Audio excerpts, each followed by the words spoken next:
इसी बीच बड़ी खबर आ रही है महाराष्ट्र से, जहां पिछले 24 घंटे में 157 पुलिस वाले कोरोना पॉजिटिव हो गए हैं। महाराष्ट्र में अब तक कुल 714 पुलिस वाले पॉजिटिव हो गए। बताया जा रहा है कि इन पुलिस वालों में 81 अधिकारी हैं, जबकि 61 पुलिस वाले ठीक होकर घर भी जा चुके हैं। दिवाकर हमारे साथ, हमारे सहयोगी इस वक्त और जानकारी के साथ जुड़ चुके हैं। दिवाकर, देखिए, जो महाराष्ट्र पुलिस ने आज के जो ताजा आंकड़ा जारी किया है उसके मुताबिक 714 पुलिसकर्मी, यानी कल के मुकाबले अगर देखें तो कल का आंकड़ा 557 था और उसको अगर 714 जोड़े तो करीब 157 पुलिसकर्मी कोरोना पॉजिटिव पाए गए हैं, जिसमें से 81 पुलिस ऑफिसर्स हैं, 633 पुलिसकर्मी हैं।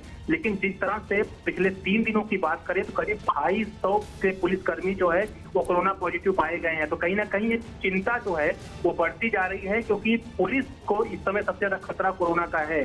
सरकार और पुलिस महकमा लगातार ये दावा कर रहा है कि जो पुलिसकर्मी ड्यूटी पर हैं उन्हें तमाम चीजें मुहैया कराई जा रही है सुरक्षा से संबंधित, लेकिन जमीनी हकीकत जो है वो कुछ और ही बयां हो रही है। ना तो पीपी किट दी गई है, ना ही उन्हें ढंग के जो है मास्क दिए जा रहे हैं। तो जाहिर तौर पर एक बड़ा चिंता का विषय है कि जो महाराष्ट्र के पुलिसकर्मी हैं, जिनके ऊपर लॉकडाउन के पालन कराने की जिम्मेदारी है, लोगों को संभालने की जिम्मेदारी है, चेकिंग अभियान चलाने की जिम्मेदारी है, ये तमाम जिम्मेदारियां जो पुलिसकर्मी निभा रहे हैं, अब वो खुद कोरोना की चपेट में है। और जिस तरह से आंकड़ा लगातार तेजी से बढ़ रहा है, कहीं ना कहीं आने वाले समय में आंकड़ा और बिल्कुल दिवाकर, नजर बनाए रखिए आप। उधर दिल्ली से बिहार गई श्रमिक स्पेशल ट्रेन में किराए के सवाल पर नीतीश कुमार और अरविंद केजरीवाल आमने सामने आ गए। इस वक्त यही मुद्दा गर्म हो गया है कि मजदूरों की मदद पर नीतीश वर्सेस केजरीवाल क्यों हो गए। सवाल ये नहीं है कि लॉकडाउन में दिल्ली से बिहार गए मजदूरों का किराया किसने दिया। सवाल ये है कि मजदूरों के किराए के मुद्दे पर सियासत क्यों हो रही है। ये सवाल इसलिए ज्यादा बड़ा हो गया है क्योंकि दिल्ली से बिहार के मजदूरों के किराए के मुद्दे की नुमाइश शुरू हो गई है। हम आपको एक तस्वीर दिखा रहे हैं जिसे दिल्ली सरकार के मंत्री गोपाल राय ने ट्वीट कर शेयर किया। इसमें दिल्ली से बिहार के मुजफ्फरपुर के लिए रवाना हुई ट्रेन नजर आ रही है और इन तस्वीर के साथ गोपाल राय ने दावा किया कि इस ट्रेन से गए सभी 1200 मजदूरों का किराया दिल्ली सरकार चुकाएगी। बस इसी किराए को लेकर अरविंद केजरीवाल की आम आदमी पार्टी और नीतीश कुमार की पार्टी जेडीयू के बीच तू मैं शुरू हो गई है।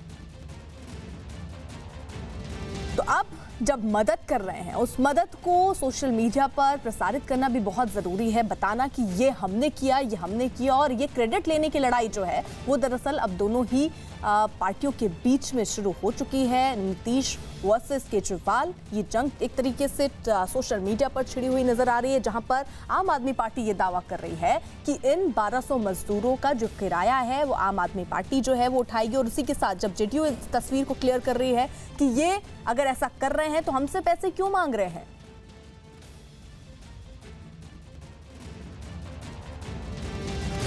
तो आज क्या क्या हुआ जरा देखिए। मजदूरों के किराए पर आप और जेडीयू जो है उनमें घमासान छिड़ा हुआ है। आपका मजदूरों का किराया देने का दावा है कि ये जो किराया, जो मजदूर पहुंचे हैं उनका किराया जो है वो दिल्ली सरकार ने भरा। आपके मंत्री गोपाल राय ने दरअसल ये दावा किया, एक ट्वीट किया, और उसी ट्वीट के माध्यम से उन्होंने कुछ तस्वीरें और ये बात कही। बिहार के मजदूरों के किराए पर घमासान अब छिड़ता हुआ नजर आ रहा है। दरअसल अब जो है बीजेपी जेडीयू ने आपके दावे को बिल्कुल गलत बताया और ये कहा कि केवल और केवल क्रेडिट लेने के लिए दिल्ली सरकार जो है वो झूठ बोल रही है। तो ये आज का मुद्दा है।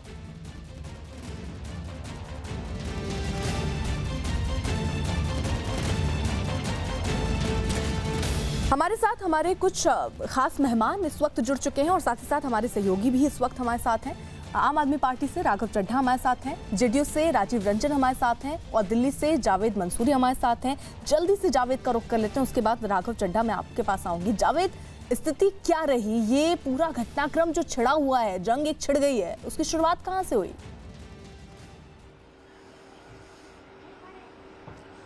देखिए, इसकी शुरुआत कल जो ट्रेन रवाना हुई बिहार के लिए, उसके बाद गोपाल राय ने कहा कि वो जो किराया है वो दिल्ली सरकार ने अदा किया है। लेकिन बिहार के जो नेता हैं उन्होंने एक चिट्ठी दिखाई 7 तारीख की और कहा कि जो पैसे हैं वो रिम्बर्स करे दिल्ली सरकार को, मजदूरों को रिम्बर्स ना करे। उसी को देखते हुए आलोचना करने लगे जेडीयू के नेता अरविंद केजरीवाल सरकार की। लेकिन एक बड़ी जानकारी अब हम दे दें, गोपाल राय से हमने अभी थोड़ी देर पहले बात की है। उन्होंने कहा है कि हमने जो चिट्ठियाँ थी वो मजदूरों को भेजने से पहले लिखी थी। 7 मई को एक चिट्ठी लिखी थी, वो रिमाइंडर था। उससे पहले 23 अप्रैल को एक चिट्ठी लिखी गई थी।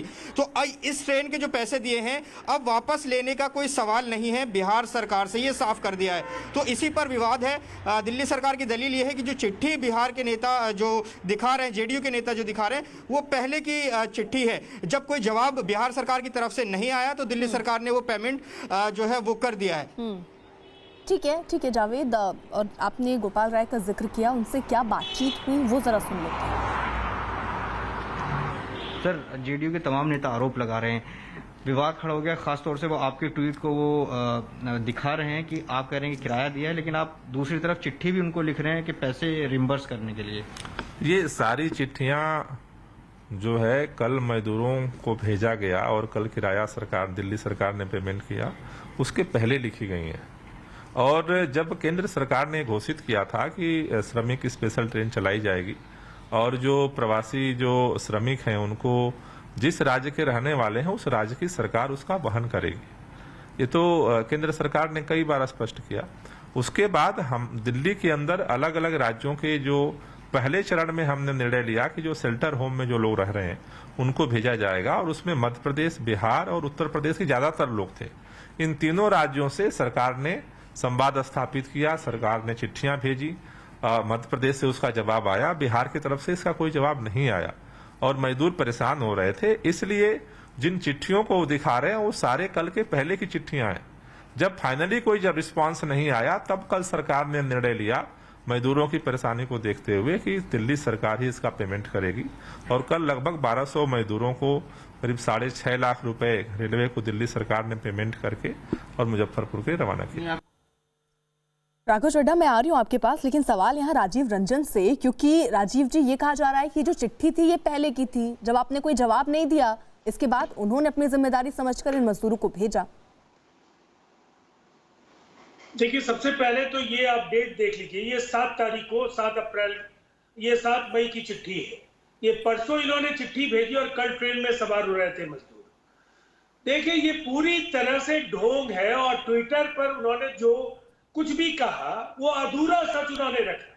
उन्होंने रिवर्समेंट की बात राज्य सरकार से कही है और ये बात भी उनको ट्विटर पर साझा करनी चाहिए थी। देखिए, ये आप पार्टी है जो केवल पाखंड, झूठ और फरेब के लिए ही जानी जाती है। दिल्ली में मजदूरों को लेकर के पहले अफवाहों के जरिए उन्हें आनंद विहार टर्मिनल पर जमा करना, एक ऐसी परिस्थिति पैदा करना जिससे कि दिल्ली से लोग निकल करके उत्तर प्रदेश और बिहार चले जाए, और ये पार्टी कभी न कभी बिहार के लोगों को दिल्ली की स्वास्थ्य व्यवस्था पर बोझ मानने वाली पार्टी आज एकाएक बिहारियों की हमदर्द हो गई है।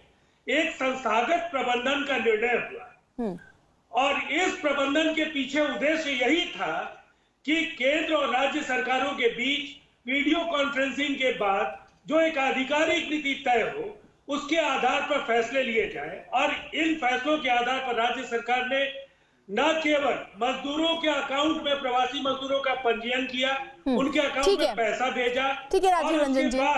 राघव चड्ढा वो ये कह रहे हैं कि झूठ बोल रही है आपकी सरकार, इंतजाम किया और ऐसे मुद्दे पर 500 रुपए अतिरिक्त भी। ठीक है राजीव रंजन जी, जवाब ले लेते हैं। राघव,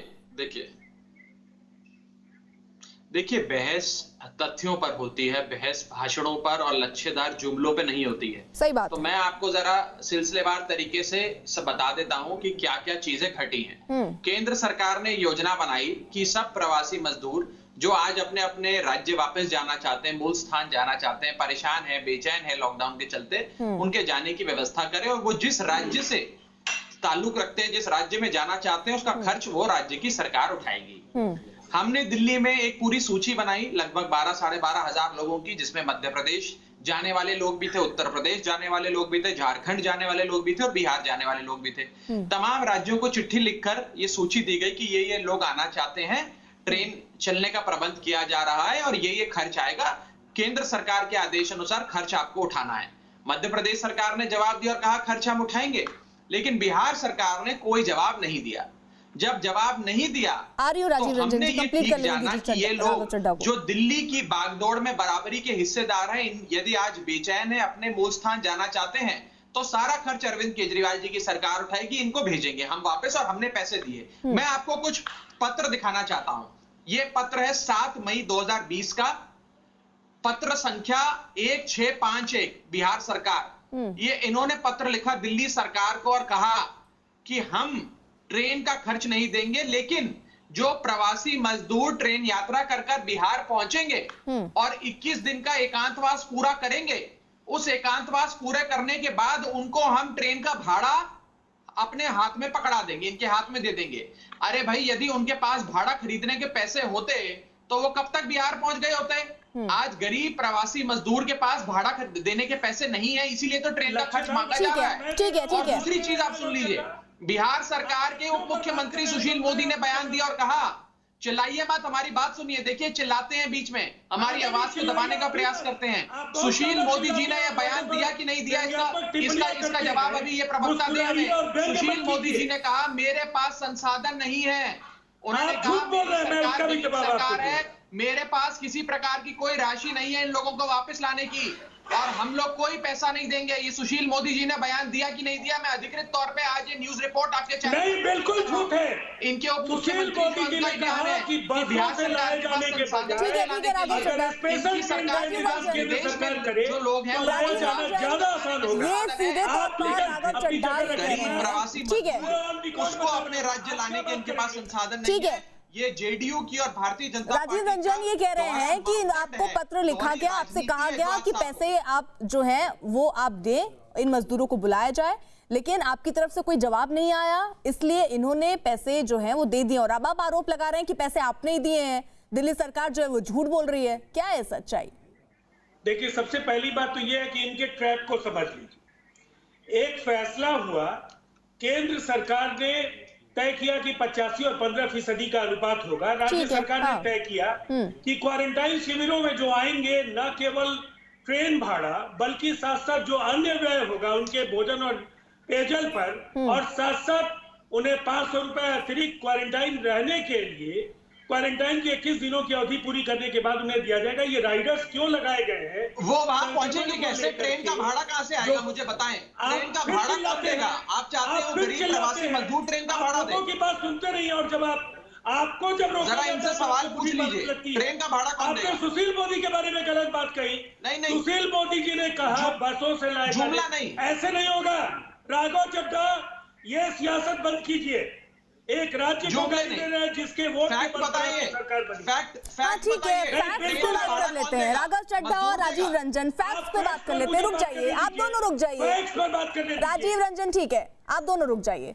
मुझे राजीव रंजन ये बताइए, मुझे आप ये बताइए कि दिल्ली सरकार की तरफ से आपको चिट्ठी कब मिली, उसका जवाब आपने कब दिया, और उसके बाद अभी जो स्थिति है वो क्या है? पैसे आपने दिए या दिल्ली सरकार ने दिए? अब इस पर सियासत क्यों कर रहे हैं? अगर मदद की तो मदद की, आपके राज्य के वो मजदूर थे। सबसे पहली बात तो ये है कि हमारा तो सर्वश्रेष्ठ प्रबंधन का मॉडल है।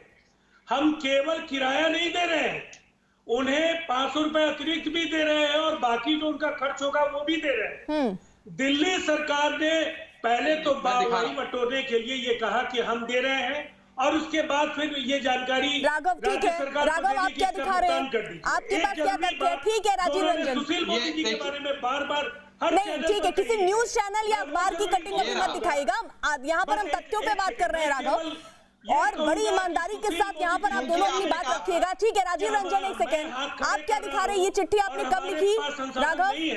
उन्होंने कहा एक व्यवस्थित प्रबंधन का मार्ग। मैं बता देता हूँ, आपने कहा फैक्ट्स पर बात होनी चाहिए, ठीक है, आपने कहा तथ्यों पर बात होनी चाहिए। मैं आपके चैनल पे सबसे बड़ा तथ्य पेश करने जा रहा हूँ, ठीक है, जो अभी तक किसी चैनल पर नहीं है, सबसे बड़ा तथ्य आपके चैनल पर रखने जा रहा हूँ। ठीक है राजीव जी, मैं बस 10 सेकंड दीजिए, राघव को मैं सुन लूं, उसके बाद मैं आती हूँ। राजीव, यही ट्विटर पर झूठ परोस करके, ठीक है, झूठ और सच यही जानने के लिए यहाँ बैठे हैं ना राजीव रंजन जी, यही तो जानना चाह रहे हैं। अगर ऐसे ही चीखते रहेंगे, बोलते रहेंगे, तो कैसे समझ पाएंगे कौन सच बोल रहा है, कौन झूठ बोल रहा है? रुकिए आप एक सेकेंड राघव, यही बात तो आप राघव मैं दिखाना चाह सकती है। ये दोनों लोगों को मैंने बोला है, ये मैंने दोनों लोगों को बोला है। मैं आपको भी उतना ही मौका दे रही हूँ और उनको भी उतना ही मौका दे रही हूँ। राघव, आपके पास मैं क्या आपके तथ्य चैनल हैं? पर आपके पास क्या सबसे- तथ्य हैं? क्योंकि यहाँ संजय झा ये कह रहे हैं कि उनके पास एक पत्र मिला है उनको, जिसमें कहा गया है कि हमें हमारे पैसे वापस कर दीजिए। ये पत्र जो है आम आदमी पार्टी ने लिखा है या नहीं? जी, मैं दिखा देता हूं। सबसे बड़ी बात है कि पैसे किसने दिए, और आपने कहा कि तथ्यों पर बात होनी चाहिए। मैं आपके चैनल पर सबसे बड़ा तथ्य पेश करने जा रहा हूं। ये है चेक जो दिल्ली सरकार ने जारी किया है और नॉर्दर्न इंडियन रेलवेज को जारी करा है 6,82,000 रुपए का, 42,000 रुपए का चेक, 6,42,000 रुपए का चेक, जो इस पूरी यात्रा का खर्च है। पत्र लिखा है जेडीयू को और ये कहा है कि ये पैसे हमें दे दीजिए। इसके बाद आपने कोई पत्र लिखा है आपकी पार्टी ने जिसमें ये कहा? जवाब ले लें। हाँ, पहली बात है कि पत्र पार्टी नहीं लिखती है, पत्र सरकार लिखती है। सरकार ने पत्र लिखकर कहा कि केंद्र सरकार की गाइडलाइंस आई हैं, ऐसे ऐसे ट्रेन चल रही है जिस यात्रा का खर्च राज्यों को उठाना है। हम आपसे अनुरोध करते हैं कि आप इस यात्रा का खर्च उठाने के लिए बताएं कि आपकी क्या योजना है। उसके रिस्पांस में, उसके रिप्लाई में, उसके जवाब में ये 7 मई 2020 का पत्र बिहार सरकार ने हमें लिखा और कहा कि हम यात्रियों को खर्चा उठाने के बाद, वहां पहुंच जाने के बाद कुछ राशि उनके हाथ में देंगे। हम भाड़ा नहीं दे रहे, हम ट्रेन का खर्च नहीं उठाएंगे, हम रीएम्बर्समेंट करेंगे। अब मुझे बता दीजिए, वो गरीब मजदूर जिसके पास 2 वक्त की रोटी खाने का पैसा नहीं है, राघव चड्ढा, राजीव रंजन, ठीक है राघव, अब आप शांत रहेंगे। राजीव रंजन, वो वहां पहुंचेगा कैसे? और मध्य प्रदेश की सरकार पैसा दे रही है, अरे रुकिए राघव चड्ढा, झारखंड की सरकार पैसा दे रही है, छत्तीसगढ़ की सरकार पैसा दे रही है, बिहार सरकार पैसा नहीं दे रही। राघव चड्ढा रुक जाइए। राजीव रंजन, अब आप बताइए। ये कहा गया, ये जो पत्र जिसका जिक्र संजय झा कर रहे हैं कि वो कह रहे हैं हमें पैसा वापस दे दीजिए, यानी जो आप कह रहे हैं हम पैसा नहीं देंगे। नहीं, हमने ये कहा कि हमने एक पॉलिसी तय की कि जो भी आएंगे उन्हें हम मजदूरों को उनके किराए का, उनके ट्रेन में अन्य जो खर्च होंगे और साथ साथ 500 रुपए उनको क्वारंटाइन में रहने के बाद उनको देंगे। और देश में 19 लाख से ज्यादा। राजीव रंजन जी, यानी यहाँ यही राघव चड्ढा यही बात कह रहे हैं, ये मजदूर आएंगे कैसे? आप पहुंचने के बाद उनकी व्यवस्था करेंगे ना, लेकिन वो आप तक पहुंचेंगे, वो बिहार पहुंचेंगे कैसे? उसका खर्च तो दिल्ली सरकार ने उठा लिया ना। नहीं, उतने पैसे वो अफोर्ड कर सकते हैं। कैसे अफोर्ड कर सकते हैं सर? दिहाड़ी पे ये मजदूर काम करते हैं, लॉकडाउन की स्थिति में इनके पास पैसे नहीं है, आप कह रहे हैं अफोर्ड कर लेंगे? ये पैसे देने के बजाय कोई फंड नहीं आता है सर इन मजदूरों को। सर कोई फंड नहीं आता इन मजदूरों को। मैं वही तो पूछ रहा हूँ। अगर बिहार, अरे मैं जो आपसे पूछ रही हूँ उसका जवाब दीजिए। आप ये कह रहे हैं राजीव रंजन, आप ये कह रहे हैं इतने पैसे इन मजदूरों के पास होंगे। क्या आप सोच रहे हैं कि आप क्या कह रहे हैं? होंगे मजदूरों के पास इस समय पैसे, और वो एक टाइम उनको खाना नहीं मिल रहा और आप ये बात कर रहे हैं? अपने तरीके के फैसले लेंगे। नहीं, हमारी सरकार इस पूरे विभीषिका से लड़ने का अपना प्रबंधन तय कर रही है, अपनी नीतियां तय कर रही है, और हमें अपने राज्य में केवल उन्हें लाए जाने पर ही खर्च नहीं करना है। अरे तो लाए जाने पर ही नहीं, लाए जाने पर भी खर्च करना होगा आपको।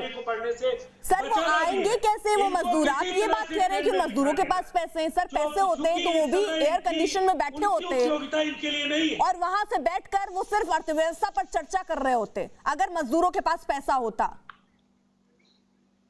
देखिए, वो पैसे राज्य सरकार ने उनके अकाउंट में भेजे हैं। 19 लाख से ज्यादा मजदूरों के अकाउंट में वो पैसे भेजे हैं। और आप अपनी बात शुरू कर रहे हैं। अभी आप कह रहे हैं 500 रुपए हम देंगे जब वो पहुंचेंगे, अब अचानक से आपने कह दिया कि उनके अकाउंट में हमने पैसे भेज दिए हैं। आपको दिल्ली सरकार, अगर दिल्ली सरकार ने वो पैसे उठाए हैं, उन मजदूरों को आप तक पहुंचाया है, तो आपको ये पैसा क्या दिल्ली सरकार को नहीं देना चाहिए जो गाइडलाइंस है? अकाउंट में 1000 रुपए पहले भेजे जा चुके हैं। राघव चड्ढा, क्यों आप इशारा कर रहे हैं? क्यों इशारा कर रहे हैं? ये 19,46,000 बिहार के मजदूरों के अकाउंट में ठीक है, राज्य सरकार ने ऑलरेडी पैसे भेज दिए। राघव, क्यों दुखद बयान है? बहुत ही ज्यादा दुखद और असंवेदनशील बयान जेडीयू के प्रवक्ता और बिहार सरकार के नुमाइंदे दे रहे हैं, और वो कह रहे हैं कि मजदूरों के पास इतना पैसा है कि वो भाड़े का पैसा दे सके। इनको शांत करा दीजिए, राजीव रंजन, इनको शांत करा दीजिए। राजीव रंजन, मैं आऊंगी आपके पास। राघव चड्ढा, बेहद दुखद है और बहुत ही ज्यादा असंवेदनशील बयान अभी जेडीयू के प्रवक्ता ने दिया कि मजदूरों के पास इतना पैसा है कि वो अपनी ट्रेन का भाड़ा दे सकते हैं। आज गरीब मजदूर जिसके पास 2 वक्त की रोटी नहीं है खाने के लिए, आज दिल्ली सरकार के रहन बसेरों में रह रहा है। राजीव रंजन, आप पूरी डिबेट को खराब मत कीजिए, आप शांत रहिए। मैं आपसे सवाल जब लूंगी तो आप वापस लाने के लिए से मजदूर जब आएंगे। राजीव रंजन, मैं इस बयान का खंडन एक मिनट, राघव और राजीव दोनों को मैं रोक रही हूँ। दोनों लोग रुकिए, नहीं ऐसे चीखना चिल्लाना नहीं होगा, रुक जाइए, माफ कीजिए, रुकिए आप दोनों। राजीव रंजन, मेरा सीधा आपसे सवाल ये है, जो स्थिति बनी है, आप ये कह रहे हैं आपने पैसा नहीं दिया इन मजदूरों को, आप ये कह रहे हैं कि उनके पास पैसे होंगे आने का, जब वो आ जाएंगे आपके राज्य तब उनकी व्यवस्था करेंगे, यानी वो आपके मजदूर नहीं है जो अलग अलग स्टेट में फंसे हुए हैं। जिम्मेदार है आपकी सरकार, इस तरीके की जिम्मेदार। किसी भी सवाल का एक तरफा विश्लेषण न करें। मैं आपके ही शब्दों के साथ विश्लेषण कर रही हूँ, ये शब्द आपके ही थे जिसके साथ से विश्लेषण करके मैंने ये सवाल आपके सामने रखा है। दे करके चुका रहे थे, आप पूरी बात आप पिताजी सुन नहीं रहे। नहीं, आप पूरी बात बताइए, मैं चाहती हूँ पूरी बात सुनना। नहीं राजीव जी, आप बताइए, पूरी बात बताइए। जावेद, मैं आ रही हूँ। और कोई नहीं बोल रहा है। उन्हीं मजदूरों से 70% ये शराब का सरचार्ज ले रहे थे, कोरोना सरचार्ज। आप कहाँ लेके जा रहे हैं राजीव जी? वहाँ पैसे, गाड़ी कमाई के पैसे। राजीव जी, मैं आपके स्टेट के जो मजदूर दर भटकने को मजबूर थे, जिनको दिल्ली सरकार आपके राज्य तक पहुँचाती है, आप उनकी नाकामी बाद में गिना लीजिएगा, पहले अपनी जिम्मेदारी बता दीजिए मुझे। हमारी जिम्मेदारी हम जानते हैं, लेकिन शराब पिला करके आप क्या जानते हैं अपनी जिम्मेदारी? ये मजदूर जिनके बारे में आप कह रहे हैं उनके पास इतना पैसा है कि वो वापस आ सकते हैं, देश का इम्तिहान। ये जिम्मेदारी आपकी। रुकिए आप, नहीं आप रुकिए, जावेद कुछ कह रहे हैं। जावेद, राघव आ रही हूं मैं। जावेद,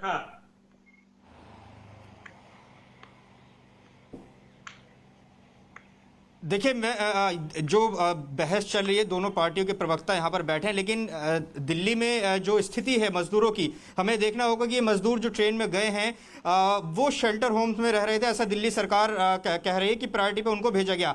तो राजीव रंजन जी जो कह रहे हैं कि उनके पास पैसे होंगे, अपने आप में बड़ा सवाल। और दो मोर्चे पर देखिए अर्पिता घिरते हुए नजर आ रहे हैं। दिल्ली सरकार तो घेर ही रही है, साथ ही तेजस्वी यादव ने देखिए कितना बड़ा उन्होंने कहा है कि वो दिल्ली सरकार को पैसे दे देंगे जो इन्होंने किराए के पैसे दिए। तो तेजस्वी यादव के जवाब पर राजीव रंजन जी क्या कहेंगे, ये जानना चाहेंगे। तेजस्वी जी कभी भी संकट की घड़ी में होते तो है नहीं। 200 ट्रेन देंगे, 50 बस देंगे, अब उन्होंने एक नया शिगुफा दिया है। पहले दे तो दे, संकट की इस घड़ी में जो भी मदद करने आएगा उन सबों का स्वागत है, लेकिन केवल सियासत मत कीजिए। दिल्ली के लोगों ने वही किया, क्या पूरे महीने का वेतन हम देंगे, ये 20 रुपए का टिप दे करके उनसे सलामी ले लेंगे। कितना घृणित तरीका है। आप उनके प्रबंधन के लिए, उनके विकास के लिए उन्हें आप शराब पिला करके लाइनों में खड़े कर रहे हैं और उनकी गाड़ी कमाई वहां खर्च करा रहे हैं, और उसके बाद आप नसीहत हमें दे रहे हैं कि बिहार की सरकार उनके पैसे नहीं दे रही। हम तो शराब नहीं पिलाएंगे, कम से कम जो आएंगे उनकी सेहत का ख्याल करेंगे, और घर जाने समय उन्होंने जो भी व्यय किया वो पैसे। राजीव रंजन जी, मेरा एक सीधा सवाल। लेकिन सर, दिल्ली सरकार कह रही है आपने उनकी चिट्ठी का जवाब नहीं दिया। पहली चिट्ठी 23 तारीख को लिखी थी दिल्ली सरकार ने, गोपाल राय से भी हमारी बात हो रही है, 7 तारीख तक कोई जवाब नहीं आया कि आप पैसे देंगे कि नहीं देंगे। तो ये बताएं कि ये जरूरत क्यों पड़ी दिल्ली सरकार को कि उसने पेमेंट किया, जैसे कि 7 तारीख के पत्र में राजीव रंजन क्या लिखा है आपने, क्या था 7 तारीख की आपके पत्र में? इन्होंने पत्र भेजा है, ठीक है, क्या भेजा है? 7 तारीख को इन्होंने पत्र भेजा और 8 तारीख को ट्रेन में लोग बैठ चुके। राजीव, राघव, 7 तारीख को पहला लेटर लिखा है आप लोग, इन्होंने पत्र भेजा है। नहीं, वो कह रहे हैं कि रिमाइंडर लिखा है। अभी गोपाल राय से ठीक है, नहीं, राघव है हमारे साथ, क्लियर कर देंगे। 23 तारीख को लिखा था, ठीक है, 23 तारीख 7 तारीख तक ये पूछा जाना चाहिए कि बिहार सरकार में क्या पत्राचार हुआ दोनों सरकारों के बीच में। ठीक है जावेद, राजीव जी एक सेकेंड। राघव, पहली चिट्ठी कब लिखी दिल्ली सरकार ने? ये मुझे थोड़ा मौका दे अपनी बात रखने का, इतना चिल्लम चिल्ली हो रही है और लगातार जेडीयू के प्रवक्ता हमें बोलने नहीं दे रहे हैं। मैं जैसे ही बोलना शुरू करता हूँ वो चिल्लाना शुरू कर देते हैं। मुझे प्लीज 1 मिनट दे दीजिए, मैं सारी स्थिति फिर से आपके चैनल पे रख देता फिर राजीव जी आप बोल रहे हैं। जैसे ही राजेश जी रुक जाइए, अभी मैं सवाल के साथ आऊंगी, फिर जवाब दे लीजिएगा। रुक जाइए राजीव जी। राघव, देखिए अक्सर देखा जाता है न्यूज चैनल पे जब कोई प्रवक्ता फंस जाता है या उसकी पार्टी की गलती सामने आ जाती है, अरे राजीव जी, तो वो लगातार चिल्लाता रहता है ताकि एक जिम्मेदार पार्टी के आप प्रवक्ता हैं और यहाँ जिम्मेदारी दिखाइए ना, आप लगातार बोले जा रहे हैं। आपको तमीज नहीं है बात करने की, आपको तमीज नहीं है बात करने की। किसको तमीज नहीं है बात करने की? आप हीट एंड रन कर रहे थे। देखिए राजीव जी, अब आप रुकिए, मैं सवाल के साथ आऊंगी, तब अपने टर्न पर आप बोलिएगा। राघव, देखिए जब झूठ का पर्दाफाश हो जाता है, अक्सर देखा जाता है कि व्यक्ति बौखला जाता है थोड़ा। कोई बात नहीं, मैं मुद्दों पर ही रहूंगा। लगातार दिल्ली सरकार ने तमाम राज्यों को, जैसा मैंने आपको बताया, लिखित में सूची दी और बताया कि ये आपके मूल राज्य के सभी साथी हैं, प्रवासी हमारे राज्य में रह रहे हैं, वो कुछ दिनों के लिए वापस जाना चाहते हैं। मैं माफ कीजिए, मैं आपको रोक रही हूँ, लेकिन मैं ये जानना चाहती हूँ कि पहली चिट्ठी आपने कब लिखी बिहार सरकार को? क्योंकि वो कह रहे हैं कि 7 तारीख को लिखा और 8 तारीख को आपने बैठा दिया, आपने उनको मौका ही नहीं दिया। ना हमने 4 तारीख को सबसे पहली बात 5 को राजीव जी, मैं आ रही हूँ, आप 10 सेकंड धैर्य रखें, थोड़ा धैर्य रखें, थोड़ा धैर्य रखिए सर, धैर्य। राघव, हमने 4 तारीख को लिखी, 5 तारीख को चिट्ठी लिखी, 6 तारीख को लिखी और 6 तारीख की चिट्ठी के जवाब में बिहार सरकार ने हमें ये चिट्ठी लिखकर जवाब भी दिया और कहा, अपने हाथ खड़े कर दिए, अपना पल्ला झाड़ लिया और कहा कि हम कोई खर्च नहीं उठा रहे हैं। तो हम जो प्रवासी मजदूर वहां ट्रेन की यात्रा से पहुंच जाएंगे उनको हम कुछ रीइंबर्समेंट दे देंगे। यानी कि मतलब राघव चड्ढा, उन्होंने साफ ही लिखा कि वो पैसे नहीं दे पाएंगे, यही लिखा ना उन्होंने चिट्ठी पे कि वो पैसे नहीं दे पाएंगे, किराया नहीं भर पाएंगे। मजदूरों को पैसे देंगे। आपने हमसे, देखिए मुझे अगर थोड़ा आप जवाब देने का मौका देते तो मैं आपको पढ़ के सुना देता हूँ, आपको नहीं, मैं आपको पढ़ के सुना देता हूँ, लेकिन चिल्लम चिल्ली बंद होगी नहीं तो हम ऐसे बहस में हिस्सा नहीं लेंगे। थोड़ा कम है, मैं जवाब ले लेती हूँ। नहीं रुक जाइए, मैं समझ गई आप क्या कह रहे हैं। राजीव रंजन जी, वो ये कह रहे हैं कि आपको चिट्ठी लिखी जिसके जवाब में ये भी पत्र में लिखा गया कि आप पैसे नहीं दे सकते, जो मजदूर वहां पहुंच जाएंगे तो उनकी जिम्मेदारी आप उठा लेंगे, लेकिन वो पहुंचेंगे कैसे, ये एक बड़ा सवाल है ना।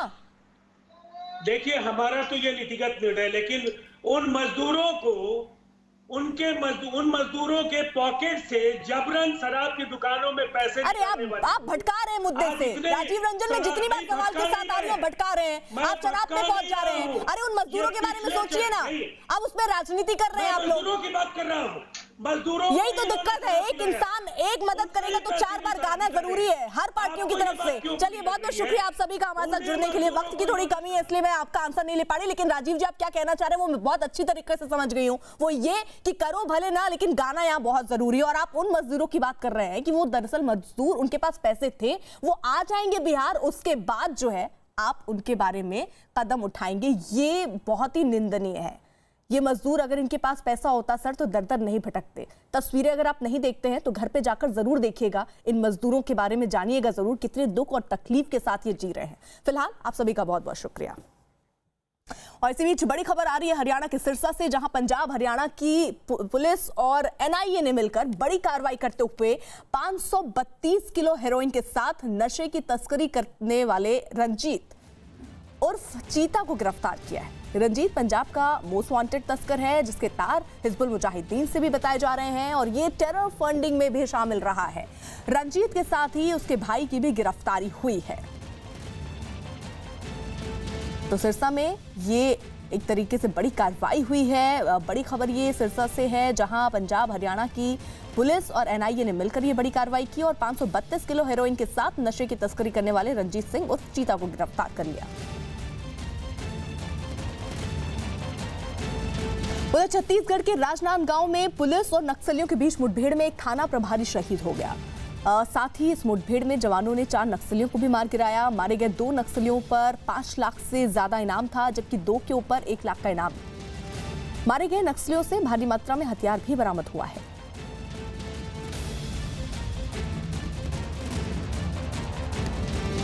और इसी बीच एक और बड़ी खबर आ रही है। देश भर में पिछले 24 घंटे में कोरोना के 3,320 नए मरीज सामने आए हैं, जबकि 95 लोगों की मौत हो गई है। वहीं अब तक कोरोना से मरने वालों की संख्या 1,981 पहुंच गई है और देश भर में अब तक 59,662 कोरोना पॉजिटिव मरीज सामने आ चुके हैं, जबकि 17,847 लोग ऐसे हैं जो ठीक हुए हैं, स्वस्थ हुए हैं और उसके बाद अपने घर गए हैं।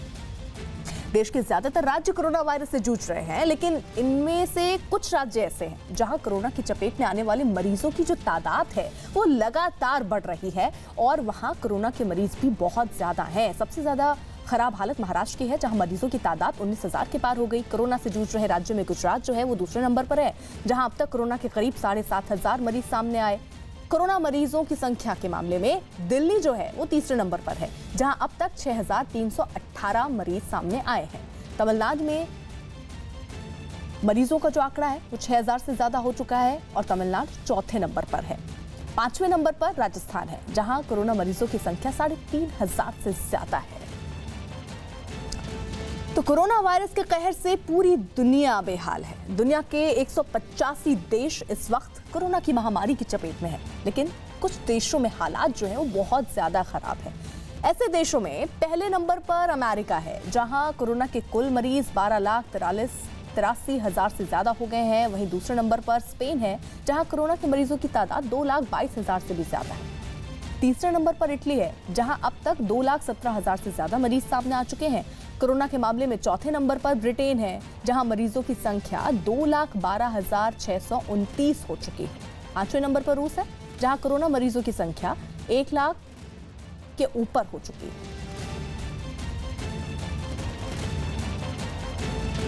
और इसी बीच बड़ी खबर आ रही है सूरत से, जहां मजदूरों ने जमकर हंगामा किया। गांव जाने की मांग कर रहे मजदूरों का सब्र टूटने लगा और उन्होंने सड़क पर उतरकर हंगामा शुरू कर दिया। ये मजदूर ट्रेन बढ़ाने की मांग को लेकर हंगामा कर रहे थे। मौके पर मौजूद पुलिस ने मजदूरों को समझाने की बहुत कोशिश की। इन मजदूरों में ज्यादातर यूपी झारखंड के रहने वाले हैं। तो ये मजदूर जो जमकर हंगामा कर रहे हैं, क्योंकि ये चाहते हैं कि इनको जल्द से जल्द इनका जो घर है वहां तक इनको पहुंचाया जाए। साथ ही साथ ये चाह रहे हैं कि जो ट्रेनों की संख्या है वो और ज़्यादा बढ़ाई जाए। ज़्यादातर जो मजदूर हैं वो यूपी और झारखंड के हैं। सूरत की तस्वीर आप देख रहे हैं, जहां पर मजदूरों ने जमकर हंगामा किया। हालांकि इनको समझाने की कोशिश हो रही है, लेकिन ये मानने को तैयार नहीं है, क्योंकि ऐसे वक्त पर जब इन्हें खाने का संकट गहराता जा रहा है, रहने के लिए घर नहीं है, तो ये चाहते हैं कि जल्द से जल्द इन्हें पहले तो इनके घर पहुंचा दिया जाए। और इसीलिए इनकी मांग है कि जो ट्रेन है जो शुरू की गई है वो बहुत सीमित है, ज़्यादा ट्रेनें की जाए, ताकि ये जो मजदूर अभी अपने घर से बाहर हैं और दयनीय स्थिति में हैं, वो जल्द से जल्द अपने घर पहुंच सके।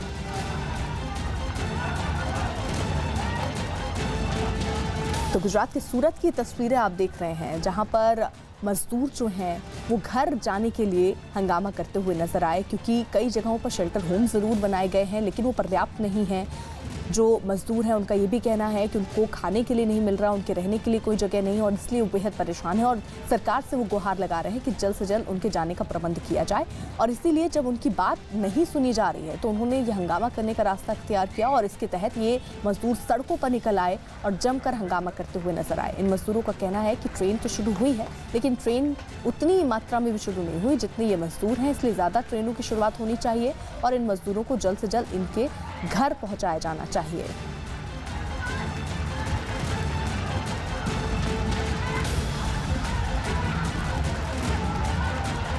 ये तस्वीर जो है वो दरअसल केवल गुजरात की नहीं, कई जगहों पर हम ऐसे ही देख रहे हैं। जो प्रवासी मजदूर हैं वो बहुत परेशान हैं, वो चाहते हैं कि वो अपने घर चले जाएं, क्योंकि शेल्टर होम या कहीं उनके रुकने की उतनी व्यवस्था नहीं है जहां पर ये इतने वक्त तक रह सकें। जनक हमारे साथ, हमारे सहयोगी इस वक्त जुड़ चुके हैं। जनक, इन मजदूरों की मांग पर अब क्या कदम उठाए जा रहे हैं? देखिए, ये यहाँ पर भी ये जो तस्वीरें अभी टीवी स्क्रीन पर चल रही है वो सूरत से सटा हुआ हजीरा इंडस्ट्रियल इलाका है। यहाँ पर लंबे समय से लोग जो 2 लॉकडाउन खत्म हुए तब तक वो रहे, लेकिन अब तो ये कमोबेश है कि गर्मी में वहाँ पानी की किल्लत भी हुई है, जिसके चलते कई मजदूरों ने वहाँ के इलाके में बताया कि वो रहने के लिए तैयार, लेकिन पानी पीने की तकलीफ है। तो आप अगर तस्वीरों में देखें तो पुलिस उनको समझा भी रही है कि आपकी पीने के पानी की व्यवस्था जल्द की जाएगी, और पुलिस ये भी समझा रही है कि जो प्रक्रिया चल रही है अभी अपने गाँव भेजने की, वो प्रक्रिया फेज मैनर में होगी, ऐसे में आप भी सहयोग करें। लेकिन लोग वहाँ पर मानने को तैयार नहीं है, संयम अब खो चुके हैं। शायद इसके चलते इस तरह की तस्वीरें या हजारों की तादाद में जो कामदान है वो सड़कों पर उतर आए।